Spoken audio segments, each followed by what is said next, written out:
Hello, and welcome back to the latest episode of Talk That To Me, where we don't just talk about AI as technology, we talk about AI as power, culture, and infrastructure. This episode is a wrap up, a remix, and honestly, a reality check. Because when you look at the biggest AI headlines of 2025, yes, I know we're in 2026, but I wanted to do a 2025 recap. When you look at the biggest AI headlines of 2025 one by one, they feel disconnected. But when you zoom out, they're all telling the same story. AI isn't coming. AI is already here in government, in relationships, in education, in our physical world. So today, I want us to walk through these headlines slowly, not to overwhelm you, but to help you see the patterns. So let's start with power, because that's where AI always ends up. Now, Albania appoints an AI as a government minister. Let's just sit with that for a second. In 2025, Albania became the first country to formally appoint an AI system at a minister level role. Not to replace politicians, but to support policy planning and data-driven decisions. So I'm going to pause right here. If you are new to the channel, welcome. If you're not new, make sure to like, comment, and subscribe. So getting back into it. Now that sounds efficient, sounds very modern, very apropos for the times. It even sounds responsible. But here's the question nobody can answer yet. When an AI influences policy and that policy harms people, who takes responsibility? AI doesn't testify. AI doesn't face voters. And AI doesn't feel consequences. So what we're really seeing here is a shift. AI moving from advisor to institutional influence. Now, Time names the architects of AI Person of the Year, which in many instances is not a terrible thing. They didn't name a president. They didn't name a protest movement. They named the architects of AI. And that's symbolic, very symbolic.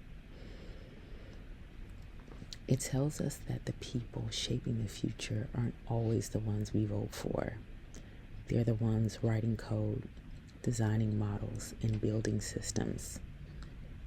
And power has quietly shifted and is continually shifting. And you'll see more of that shift, more of that change in society and culture. So now Nvidia hits a 4 trillion market cap.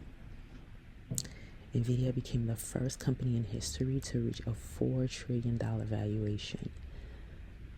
Not because of apps, not because of social media, but because they control the chips and data centers that AI runs on. Now, AI doesn't live in the cloud. It lives in warehouses powered by energy, water, and silicon. And whoever controls compute controls the pace of the future. Now, Stargate and Meta's superintelligence labs. Now, the proposed Stargate project and Meta's superintelligence labs makes one thing clear. AI is no longer experimental. It's being treated as a national infrastructure. And when something becomes infrastructure, it stops being optional. Now, let's shift from power to people. A woman in Japan marries an AI companion. I remember when I first saw this headline, I think I listened to the clip several times of her speaking about why she chose to marry an AI companion. Nevertheless, in Japan, a woman married an AI character she built using ChatGPT. Now, before we reduce that to a headline or a joke, let's pause. Take a second. What does this say about modern life? That an AI relationship felt safer, more consistent, or more emotionally available?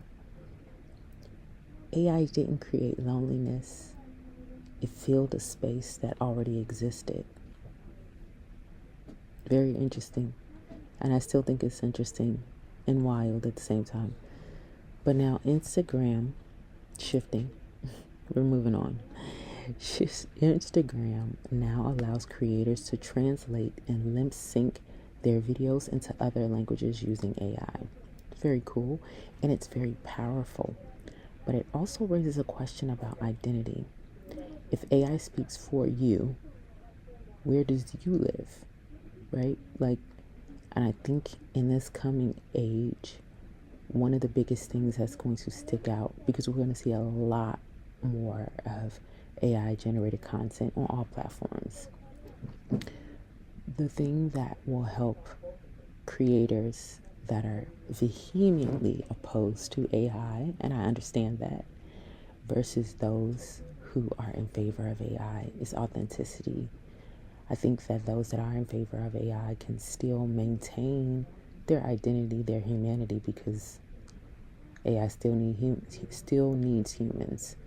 We're watching superintelligence being constructed, and superintelligence won't need, allegedly, it won't need human involvement, but we'll see. But I think authenticity and people just being themselves online is what will really be that clear marker during this time. So, moving on to another cool topic, Google's Nano Banana Pro. Now, Google released a high-quality AI image model that makes realism effortless. Here we go. This is what I was saying. You're going to see a lot more AI content, and this is how it's going to happen. One of the ways. We're officially in a new era where seeing is no longer believing, and that changes trust. Ultimately, that's what it does. So we're starting to see the progression of AI go from just the data centers and computers to relationships, and then it's moving itself into our physical reality. It's not just digital anymore. Woven City is a real, living, smart city where AI systems interact with real humans. This isn't sci-fi. It's a live experiment. And it was something that I covered, and you can actually watch the video on my page. I'll link it in the description about Woven City and all that's going on with Woven City. So AI Infrastructure 2030, which is also a video I will link in the description. By 2030, AI will demand massive amounts of energy, water, land, and hardware. AI has a physical footprint, and physical footprints create political consequences. But now, in another podcast, I'm definitely going to get into AI in space. Yeah, it's very interesting. So, Humane shutting down the AI pen reminds us of something important. Not every vision survives reality. Innovation doesn't guarantee adoption. Now, here's where things get interesting. GPT 5.2, Grok 4, and safe superintelligence. OpenAI releases GPT 5.2. XAI, releases Grok 4. And one of OpenAI's co-founders leaves to focus entirely on AI safety, which I think is great. Now that tells us something. Even the people building these systems don't agree on where this should go. And this is why I love the dichotomy with humanity and technology. You still need that human element, and you'll always need it, even when you have superintelligence, right? You need that human element because even though you're building something, and I'm sure these people that are working within this space enjoy what they do, you can enjoy what you do, but you can also not agree with everything that comes along with it. So AI safety will be necessary. I know that the political structure is not really in favor of regulating everything, and their perspective is valid, right? You're building something, so you're trying to constrict it as you're building it, which isn't helpful for building. But then also you want to keep in mind the people who AI is affecting as well, which is why you need AI safety. So, bias in AI, we're going to get into that headline, which is another video. You can click the link in my description. AI doesn't remove bias, it scales it.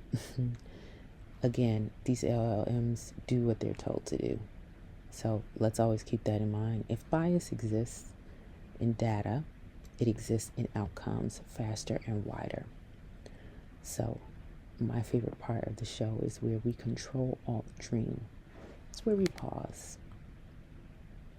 Because AI is now in governments. It's always been in governments. Always been in governments, even since the 50s. Don't ever get it twisted. But now it's just taking more of a leading role within the government. It's in relationships, in classrooms, and in infrastructure. So the real question isn't whether AI will change your life. It already has. If you use Siri, you're using AI, just so you know. The question is, who are you choosing to be inside these systems? Aware or passive? Curious or resistant? Intentional or outsourced? Always remember, Control-Alt-Delete is disengaging. Control-Alt-Dream is staying human on purpose. This has been Talk Data to Me. If this episode made you think, feel free to share it. If this episode made you uncomfortable, sit with it. We'll chat again in the next episode. Until next time.